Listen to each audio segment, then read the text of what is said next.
bunso, bantayan mo muna to ah. Huwag kang makulit ah, huwag kang makulit. Sinasabi ko sa'yo. Sumbong nyo guys ha kung makulit yung kapatid ko. Magkasing boses lang kami yan, pero hindi ako yan. Hindi ko muna i-reveal sa inyo yung ano ng kapatid ko, kaya lalagyan ko muna siya ng emote.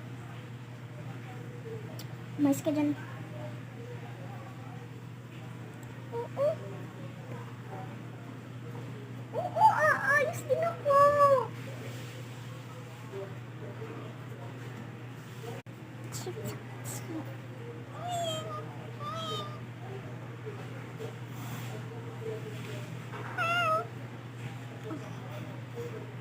Okay, guys. Huwag kayong maingay guys ha. Huwag kayong maingay. Kita nyo to?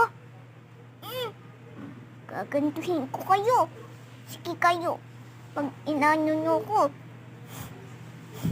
kayong maingay. Pag sinumbong nyo ako, ganito kayo. Ganon. Hindi ko kaya suntukin tong cellphone ni ate. Hiniinay guys. Papunta na siya. Oh guys, nandito na ako. Nagkulit ba yung kapatid ko guys?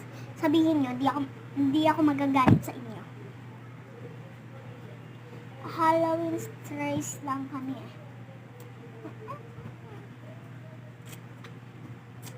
So guys, dalawa yung damit niyang red. Tignan yung damit ni Kiss. Halika. Halika. Halika. Halika.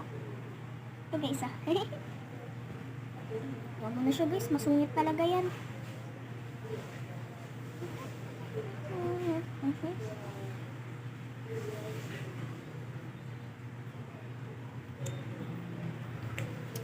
Yun lang guys, mag-comment kayo at papagalitan ko siya.